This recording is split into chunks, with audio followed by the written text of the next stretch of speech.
SI भर्ती परीक्षा का कल भविष्य तय हो जाएगा। जी हां, कल राज्य सरकार को कोर्ट में जवाब पेश करना है।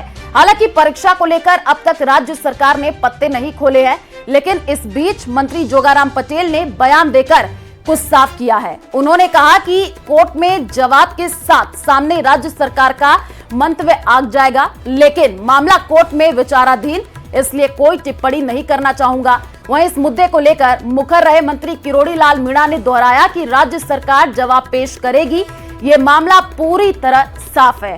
सभी ने परीक्षा रद्द करने की सिफारिश की और इसलिए लगता है ऐसा बहुसंख्यक सब इंस्पेक्टर की मांग मान ली जाएगी। राजस्थान का मंतव्य जब न्यायालय में जवाब पेश होगा, माननीय राजस्थान उच्च न्यायालय में, तब आपको पता लग जाएगा। जहाँ तक कोई विषय जब न्यायालय में सब जुडिस होता है तो उसमें न्यायालय से बाहर कोई टिक्का टिप्पणी करना ठीक नहीं है। और राज्य सरकार जवाब पेश करेगी, माननीय हाईकोर्ट ने कहा है तो। और क्रिस्टल क्लियर है कि एसओजी ने कह दिया परीक्षा रद्द करें, पुलिस हेडक्वार्टर ने कह दिया, एडवोकेट जनरल ने राय दे दी और कैबिनेट सब कमेटी ने कह दिया, तो सरकार की, इसका मतलब सरकार की राय यह है कि पेपर रद्द होना चाहिए। प्रदेश की भाजपा सरकार के समय राज्य पर आपको बता दें कि 190 स्कूल बंद किए जाने के मामले को लेकर कांग्रेस ने सरकार पर हमला बोला है। कांग्रेस प्रवक्ता स्वर्णिम चतुर्वेदी ने कहा कि जब भी भाजपा शासन में आती है तो सबसे पहले प्रहार व शिक्षा पर ही करती है। चतुर्वेदी ने कहा कि पूर्ववर्ती बीजेपी सरकार के समय भी स्कूलों को मर्ज करने के नाम पर बंद कर दिया गया था। सरकार को देखना चाहिए कि इन स्कूलों में नामांकन क्यों गिरा, जबकि कांग्रेस के समय इन्हीं स्कूलों में नामांकन बढ़ रहा था। कांग्रेस ने आरोप लगाया कि प्राइवेट स्कूलों को लाभ पहुंचाने के लिए ऐसा काम किया जा रहा है। राजस्थान में जब जब भारतीय जनता पार्टी की सरकार बनती है, सबसे बड़ा प्रहार शिक्षा पर ही होता है। पूर्व में जब भारतीय जनता पार्टी की सरकार थी तो हजारों स्कूलों को मर्ज करने के नाम पर बंद किया गया और अब 169 स्कूल बंद करने का निर्णय भाजपा सरकार ने लिया है। जबकि समीक्षा यह करनी चाहिए कि क्यों भारतीय जनता पार्टी के सरकार के शासन में जो सरकारी स्कूल हैं उनमें एडमिशन लेने वाले बच्चों का नामांकन गिर क्यों रहा है। लगातार नामांकन गिर रहा है, जबकि इन्हीं स्कूलों में कांग्रेस के शासन में एक बढ़िया इंफ्रास्ट्रक्चर और बढ़िया शिक्षा देने के कारण नामांकन लगातार बढ़ा और अंग्रेजी माध्यम स्कूल खोले। यहाँ जो अनर्गल बयानबाजी भारतीय जनता पार्टी के शिक्षा मंत्री देते हैं, करते हैं इन स्कूलों के खिलाफ, ऐसा प्रतीत होता है कि प्राइवेट स्कूलों को लाभ पहुंचाने के लिए भारतीय जनता पार्टी की सरकार इन स्कूलों को बंद कर रही है और इस तरह के हालात उत्पन्न किए हैं कि सरकारी स्कूलों में पढ़ने वाले बच्चों का नामांकन कम हो जाए। अलवर में शातिरों ने किराए पर प्लॉट लिया और वहां वैसी वारदात को अंजाम दिया जिसके बारे में आम आदमी सोच भी नहीं सकता है। क्या कुछ ये पूरा मामला रहा, समझिए इस रिपोर्ट में।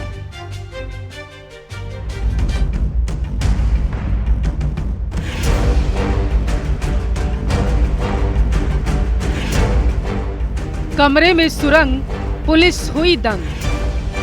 मोडस ऑपरेंडी से शातिरों ने किया हैरान। इतने दिनों तक कैसे जमाना रहा अनजान।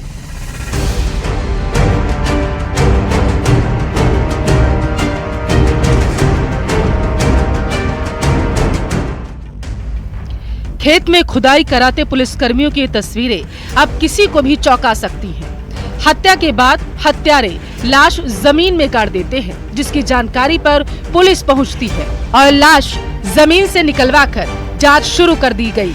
लेकिन यहाँ मामला उतना उलझा हुआ भी नहीं है। जरा देखिए, कमरे में सुरंग, भला कमरे में सुरंग बनाने का क्या औचित्य रहा है ना। तस्वीरें उलझन बढ़ाने वाली। मामला जानने के पहले जरा ये समझ लीजिए कि ये तस्वीरें आई कहां से हैं। तस्वीरें कोटपुतली बहरोड जिले के शाहजहांपुर स्थित NH-48 की है और पूरी कवायद इंडियन ऑयल की अंडरग्राउंड पाइपलाइन से तेल चोरी करने के लिए की गई थी। अब मोडस ऑपरेंडी जरा सुनिए। शाहजहांपुर NH-48 पर टोल प्लाजा के पास चोरों ने एक प्लॉट किराए पर लिया, फिर उसमें पक्की सुरंग तैयार की। इसके बाद इंडियन क्रूड ऑयल पाइपलाइन में वाल्व लगाकर बड़ी मात्रा में क्रूड ऑयल चोरी कर लिया गया। एसओजी के डीएसपी शिव कुमार भारद्वाज के मुताबिक 26 दिसंबर को क्रूड ऑयल पाइपलाइन में सप्लाई प्रेशर कम होने की वजह से आईओसी यानी कि इंडियन ऑयल कॉरपोरेशन को चोरी की आशंका हुई। रेवाड़ी के सह प्रबंधक हेमंत कुमार ने खुद मामले की जांच की। चोरी का स्थान शाहजहांपुर टोल प्लाजा के पास बेलनी मार्ग पर पाया गया। ये कल दोपहर बाद यहाँ से फोन आया था शाहजहांपुर से जी, और एसओजी में बताया कि इस तरह से एक आईओसीएल की पाइपलाइन है जो शाहजहांपुर में कैलाश मीणा के खेत से के पास से निकल रही है जी, जिसमें क्रूड ऑयल चोरी का मामला सामने आया है। इस पर आईओसीएल के जो अधिकारी हैं हेमंत जी, उन्होंने एक एफआईआर दी है, थाने पे एफआईआर दी थी यहाँ से, और वो एसओजी में दर्ज होकर के और तफ्तीश मुझे दी है। आईओसी ने मंगलवार को शाहजहांपुर थाने में रिपोर्ट दर्ज करवाई। पुलिस ने मामला एसओजी को ट्रांसफर किया। एसओजी की टीम ने स्थानीय पुलिस के साथ जांच शुरू की। सुरंग से चोरी की पुख्ता जानकारी मिली। मौके से सीसीटीवी फिटिंग भी मिली, लेकिन डीवीआर गायब था।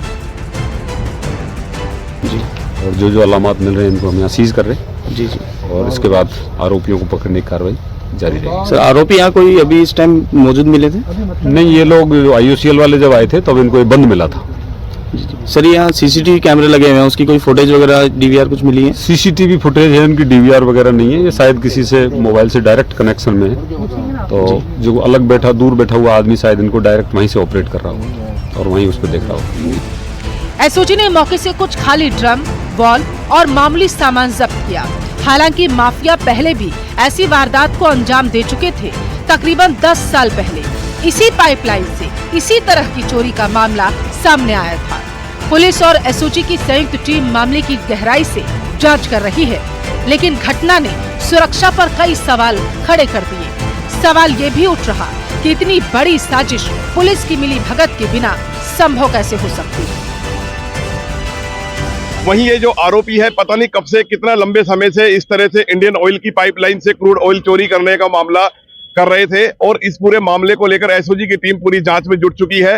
वहीं एसओजी की टीम ने मामला दर्ज कर जांच शुरू कर दी है। वहीं जो ये आरोपी थे वो नीचे 8 फुट नीचे की जो सुरंग है उसमें नीचे से जो पाइपलाइन इंडियन ऑयल की जा रही थी उसमें से काफी लंबे समय से क्रूड ऑयल चोरी कर रहे थे। इस मामले को लेकर पुलिस ने मामला दर्ज कर लिया है और जांच जारी है। नितिन शर्मा, न्यूज 18 अलवर। दौसा से बड़ी खबर सामने आ रही है। लासोट की श्याम यूनिवर्सिटी के बाहर छात्रों का धरना प्रदर्शन। आपको बता दें कि श्याम यूनिवर्सिटी पर वेटनरी की फर्जी डिग्री देने का आरोप लगाया है और एलएसए में सिलेक्शन होने के बाद भी ज्वाइनिंग नहीं देने का आरोप लगाया गया है। बड़ी संख्या में छात्रों ने यूनिवर्सिटी के गेट बंद करके प्रदर्शन किए हैं। मौके पर लासोट, रामगढ़, पचवारा और झांपदा थाना पुलिस पहुंची है। एलएसए में सिलेक्शन होने के बाद भी ज्वाइनिंग नहीं देने का आरोप लगाया गया। तो बड़ी जानकारी आपको दौसा से दे रहे हैं, जहां पर श्याम यूनिवर्सिटी के बाहर छात्रों का प्रदर्शन देखने को मिला है। तस्वीरें भी आपको टीवी स्क्रीन पर दिखा रहे हैं, जहां पर बड़ी संख्या में छात्रों ने यूनिवर्सिटी के गेट बंद करके प्रदर्शन किए हैं और मौके पर लासोट, रामगढ़, पचवारा और झांपदा थाना पुलिस पहुंची है। एलएसए में सिलेक्शन होने के बाद भी ज्वाइनिंग नहीं देने का आरोप लगाया गया है। छात्रों में रोष देखने को मिल रहा है। तस्वीर आपको दिखा रहे हैं, जहां पर बड़ी संख्या में जो छात्र हैं वो प्रदर्शन करते हुए दिखे हैं। श्याम यूनिवर्सिटी के बाहर छात्रों का प्रदर्शन देखने को मिला है। भीलवाड़ा के सदर थाना क्षेत्र में रास्ते को बंद करने को लेकर के दो पक्षों में विवाद हो गया। विवाद इतना ज्यादा बढ़ गया कि दबंगों ने युवतियों के साथ मारपीट कर दी और इस मारपीट का एक वीडियो भी सामने आया है, जिसमें युवती के साथ एक युवक मारपीट करते हुए दिखाई दे रहा है। दरअसल पुरावतों का अकोला इलाके में दो पक्षों में रास्ते को लेकर के विवाद चल रहा था, जिसमें एक पक्ष रास्ते पर तार की बाड़ लगा रहा था तो दूसरे पक्ष ने विरोध किया, जिसके बाद मामला बढ़ गया और मारपीट होने लगी, जिसमें महिलाओं को भी चोट आई है। फिलहाल शिकायत के बाद पूरे मामले की पुलिस अब गहनता से जांच कर रही है। तो भीलवाड़ा की ये तस्वीर है। पुरावतों का अकोला गांव में एक आम रास्ते को लेकर के कुछ समय से विवाद चल रहा था, विवाद में दोनों पक्षों को थाना सदर द्वारा पाबंदी की कार्रवाई भी की गई थी। उसमें एक पक्ष है वो आम रास्ते की अपने बाड़े की तरफ की दीवार निकालना चाह रहा था, दूसरा पक्ष उसका विरोध कर रहा था, जिसको लेकर के उनके बीच में लड़ाई झगड़ा हुआ। इस पर थाना सदर पर प्रकरण संख्या 4/25 SC/ST की धाराओं के अंतर्गत दर्ज किया गया है। भरतपुर में रोडवेज बस ने बस स्टैंड के पास खड़े एक व्यक्ति को कुचल दिया। बस के आगे का पहिया व्यक्ति के सिर को रौंदते हुए निकला है, जिससे सिर से मांस निकल करके सड़क पर फैल गया। हादसे में व्यक्ति की मौके पर ही मौत हो गई। वहीं ड्राइवर बस को लेकर के मौके से फरार हो गया है। घटनास्थल पर परिजनों के साथ लोगों की भारी भीड़ इकट्ठा हो गई है, जिससे जाम लग गया है। मौके पर पहुंचे प्रशासनिक अधिकारियों ने समझाइश की है, जिसके बाद करीब 2 घंटे बाद रास्ता सुचारू हो सका है। आपको बता दें कि घटना भरतपुर के अटलबंद थाने इलाके में केंद्रीय बस स्टैंड के बाहर सुबह 11 बजे की बताई जा रही है।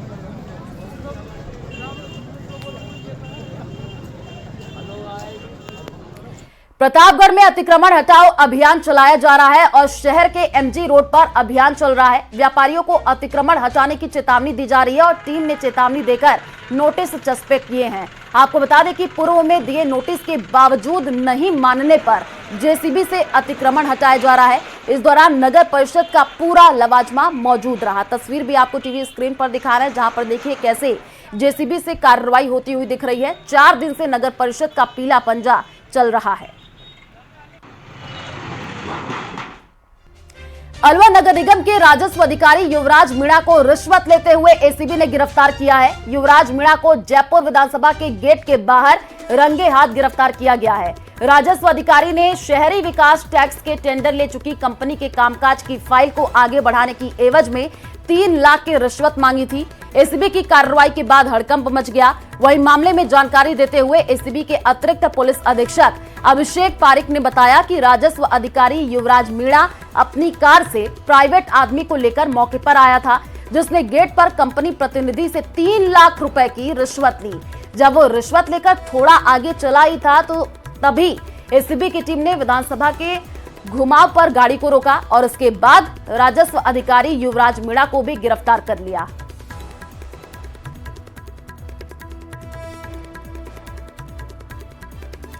टोंक के निवाई में फर्जी पुलिस वाले का सामना जब असली पुलिस से हुआ तो उसकी हेकड़ी निकल गई। असली पुलिस सामने आते ही कान पकड़कर माफी मांगने लगा। जानकारी के मुताबिक जामजोली का लोकेश मीणा जयपुर में खुद को पुलिस का बड़ा अधिकारी बताकर ग्रामीणों को धौंस दिखाता था और कार पर डीजी की प्लेट और बत्ती लगा करके घूम रहा था।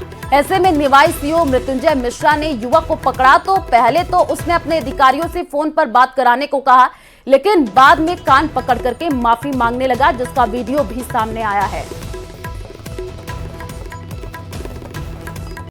तो टोंक से आपको ये जानकारी दे रहे हैं, जहां पर आपको बता दें कि सीओ मृत्युंजय मिश्रा ने एक युवक को पकड़ा है जो कि फर्जी अधिकारी बन करके ग्रामीणों को धौंस दिखाता था। कार पर डीजी की प्लेट और बत्ती लगा करके घूम रहा था। जैसे ही अधिकारी पहुंचे तो उन्होंने पूछताछ की तो सबसे पहले तो जो युवक था वो कुछ और बात बता रहा था, लेकिन मेरा नाम लोकेश मीणा है। मैं जामडोली का हूँ, निवाई तहसील का हूँ। मेरे पास स्कॉर्पियो गाड़ी है, गाड़ी के नंबर RJ14 है और UK 7371 है। मैं पुलिस की प्लेट लगा के, लोगो लगा के, बत्ती लगा के घूम रहा था। मेरे से गलती हो गई, मुझे माफ कर दो। और अब खबर झुंझुनू से है, जहां HMP वायरस को लेकर चिकित्सा महकमा अलर्ट हो गया है। आपको बता दें कि BDK के अस्पताल HPMV वायरस को लेकर विशेष इंतजाम किए हैं। जिला अस्पताल में अलग से आइसोलेशन वार्ड भी बनाया गया है। सभी वार्डों में ऑक्सीजन सप्लाई को भी दुरुस्त किया गया है। अस्पताल में स्वाइन फ्लू, कोविड के संदिग्ध मरीजों के लिए अलग से OPD, साथ ही साथ IPD की व्यवस्था की गई है। तेज सर्दी और मौसमी बीमारियों को देखते हुए चिकित्सा विभाग पूरी तरीके से अलर्ट मोड पर है और इसमें कोविड, स्वाइन फ्लू और इन्फ्लुएंजा के संभावित संक्रमण वाले मरीजों के लिए अलग से OPD और IPD व्यवस्था के निर्देश दिए गए हैं। हमने BBD के हॉस्पिटल के अंदर HMV वायरस की समस्त पूर्व ही तैयारियां करने के अंदर जुटे हुए हैं और लगभग पूरी कर ली गई है। इसके लिए एक आइसोलेशन वार्ड भी बना दिया है जिसमें पूरी ऑक्सीजन सप्लाई है, उसको दुरुस्त कर दिया गया है पुराने की, और सभी वार्डों में ऑक्सीजन सप्लाई और ऑक्सीजन प्लांट है उनको भी आगे को देखते हुए इस वायरस चीन के बाद अब भारत में एचएमपीवी वायरस के मरीज मिलने के बाद भीलवाड़ा में स्वास्थ्य विभाग पूरी तरीके से अलर्ट हो गया है। हर एक बारीकी पर चिकित्सा विभाग मॉनिटरिंग कर रहा है। स्वास्थ्य विभाग ने इस वायरस को लेकर आम लोगों से अपील की, साथ ही कहा कि इस वायरस से घबराने की जरूरत नहीं है। अगर किसी व्यक्ति में लक्षण दिखाई दे तो तुरंत चिकित्सा विभाग को जानकारी दे। साथ ही चिकित्सा विभाग ने अपना एक टोल फ्री नंबर भी जारी किया है। भीलवाड़ा के मुख्य चिकित्सा स्वास्थ्य अधिकारी डॉक्टर सीपी गोस्वामी ने कहा कि अभी तक कुल 8 केस रिपोर्ट हुए हैं। इस वायरस से डरने की जरूरत नहीं है, इस वायरस का इलाज संभव है। अब तक इस वायरस की वजह से किसी मरीज की मौत रिपोर्ट नहीं हुई है। मौसम में ह्यूमन मेटा न्यूमोवायरस HMPV वायरस के केसेस जो हैं देश के विभिन्न हिस्सों में रिपोर्ट हो रहे हैं। अभी तक भारत में कुल 8 केस रिपोर्ट हुए। वर्तमान में राजस्थान से एक भी केस रिपोर्ट नहीं हुआ है। भीलवाड़ा जिले में भी अभी इस संक्रमण का कोई केस नहीं है। यह वायरस जो है छोटे बच्चे 2 साल से कम उम्र के बच्चों को इफेक्ट कर रहा है और इससे घबराने की आवश्यकता नहीं है। वायरस पूरी तरह इसका इलाज संभव है और इससे किसी की मृत्यु रिपोर्ट नहीं हुई है अभी तक। और वायरस से बचाव के लिए हम आमजन से अपील करेंगे कि भीड़-भाड़ वाले स्थलों में जाने से बचें। अजमेर की कृष्णगंज थाना पुलिस ने पेट्रोल पंप पर मारपीट के बाद आगजनी करने वाले 3 बदमाशों को गिरफ्तार कर लिया है। बदमाशों पर 5000 का इनाम था और 3 बदमाश जो है वो फरार चल रहे थे। मामले में पुलिस ने पहले ही 4 आरोपियों को गिरफ्तार कर लिया था। अजमेर एसपी वंदिता राणा ने बताया कि 12 दिसंबर 2024 को पीड़ित अभिमन्यु सिंह ने रिपोर्ट दर्ज कराई कि 11 दिसंबर की रात उनके पेट्रोल पंप पर कुछ बदमाशों ने पेट्रोल डीजल डलवाने को लेकर के विवाद हुआ था, जिसके बाद बदमाशों ने पेट्रोल छिड़ककर पेट्रोल पंप पर आग लगा दी। गनीमत रही कि इस दौरान कोई बड़ा हादसा नहीं हुआ था, जिसके बाद से ही पुलिस आरोपियों की तलाश में जुटी थी। गत महीने की 11 दिसंबर को एक बहुत गंभीर घटना होने से थोड़ा सा जिसे कह सकते हैं बच गई। ये क्रिमिनल टेंडेंसी के लोग थे। एक पेट्रोल पंप पे गए, वहां पे इन्होंने लूट भी की और उसके साथ साथ पेट्रोल पंप को जलाने का प्रयास किया। घटना की गंभीरता को देखते हुए तुरंत जो है वो टीमों का गठन किया गया और हमारी टीम जो है वो कंटिन्यूसली प्रयासरत थी। उन पूरे प्रयासों के आउटकम में अब ये जो 3 लोग हैं जिनके ऊपर इनाम भी घोषित किया गया था, इन लोगों को गिरफ्तार किया गया है। इनको चित्तौड़गढ़ से हमारी टीम लेके आई है और इनकी गिरफ्तारी के बाद हमने और लोगों को नामजद किया है, जिसमें 3 लोग हैं जिनकी गिरफ्तारी के प्रयास भी जारी हैं और जल्दी सफलता प्राप्त होगी। आगे इनसे अनुसंधान किया जा रहा है और इनके खिलाफ और जो भी विधिक कार्रवाई है वो सारी कार्रवाई किया जाना सुनिश्चित किया जाएगा। दिल्ली में बीजेपी नेता रमेश बिधूड़ी के प्रियंका गांधी पर दिए बयान पर कांग्रेस हमलावर हो गई है। कोटा में यूथ कांग्रेस ने रमेश बिधूड़ी के बयान का अनोखे तरीके से विरोध प्रदर्शन किया। यूथ कांग्रेस के कार्यकर्ताओं ने कचरा पॉइंट और नालों में रमेश बिधूड़ी के पोस्टर चिपकाए। साथ ही कहा कि अलग अलग इलाकों में कचरा पॉइंट और नालों में पोस्टर चिपकाने के लिए अभियान चलता रहेगा। बीजेपी सांसद रमेश बिधूड़ी के प्रियंका गांधी को लेकर दिए बयान को लेकर अलग अलग विरोध, अलग अलग बयान देखने को मिल रहे हैं, लेकिन कोटा में एक अलग ही प्रदर्शन देखने को मिला है यूथ कांग्रेस की तरफ से। रमेश बिधूड़ी को लेकर के यूथ कांग्रेस ने मोर्चा खोला है और शहर के जो कचरा पॉइंट है, शहर के जो नाले हैं, वहां पर रमेश बिधूड़ी के जो पोस्टर हैं, फोटो लगे, वो चिपका रहे हैं और इस तरह से कुछ अपना जो विरोध है वो यहाँ पर जता रहे हैं। ये कोटा का महावीर नगर इलाका है, जहां आप देखेंगे कि ये कचरे को डंप करने वाला कंटेनर है और उस पर किस तरह से यूथ कांग्रेस के तमाम जो कार्यकर्ता हैं उनके तरफ से जो रमेश बिधूड़ी का फोटो लगा पोस्टर चिपकाया है और लिखा है मैं महिला विरोधी हूं एवं मेरी जबान में गंदगी भरी पड़ी है। किस तरह से ये विरोध आप लोग जता रहे हैं, ये विरोध का अलग तरीका है, लेकिन आपको ठीक लगा, ये मुनासिब लगा?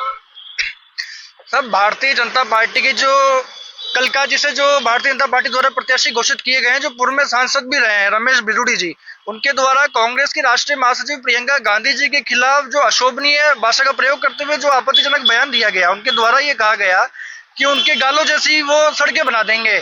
आज इसके खिलाफ यूथ कांग्रेस ने सड़कों पर आकर अपना विरोध जताया है और जितने भी नदी नाले शहर भर में हैं, वहां पर हम लोगों ने भाजपा के सांसद का फोटो लगाया है। उस पोस्टर में हमने ये लिखा है कि मेरी जबान गंदगी से भरी पड़ी है और मैं महिला विरोधी हूँ।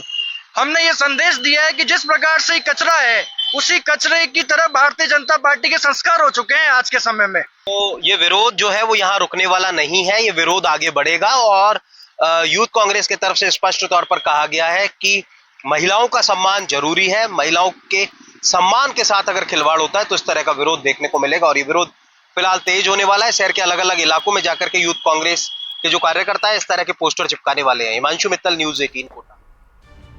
और चलिए रुक करते हैं अगली खबर की ओर। खबर प्रतापगढ़ से है, जहां क्रिकेट जगत में सोशल मीडिया की सनसनी बनने के बाद प्रतापगढ़ की सुशीला मीणा के गांव की तस्वीर अब बदलने लगी है। आपको बता दें कि राजस्व मंत्री ने आदेश जारी कर सुशीला मीणा के गांव को जहां राजस्व गांव का दर्जा दे दिया, वहीं अब सुशीला के स्कूल का भी कायाकल्प किया जा रहा है। स्कूल में 2 कमरों का निर्माण करने के साथ ही रंग रोगन जो है तस्वीर अब देखने को मिल रही है।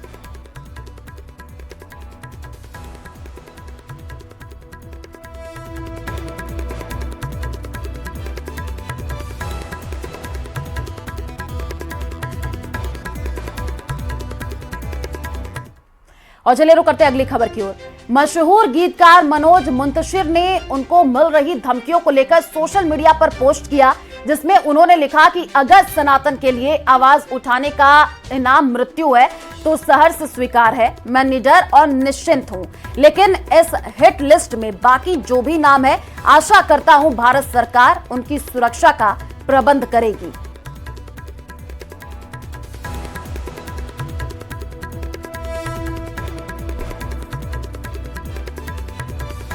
धमकियों को लेकर के मुंतशिर का ये पोस्ट सामने आया है, जो कि हम आपको टीवी स्क्रीन पर भी ये पोस्ट दिखा रहे हैं। और इसमें सोशल मीडिया पर पोस्ट करके उन्होंने लिखा कि अगर सनातन के लिए आवाज उठाने का इनाम मृत्यु है तो सहर्ष स्वीकार है।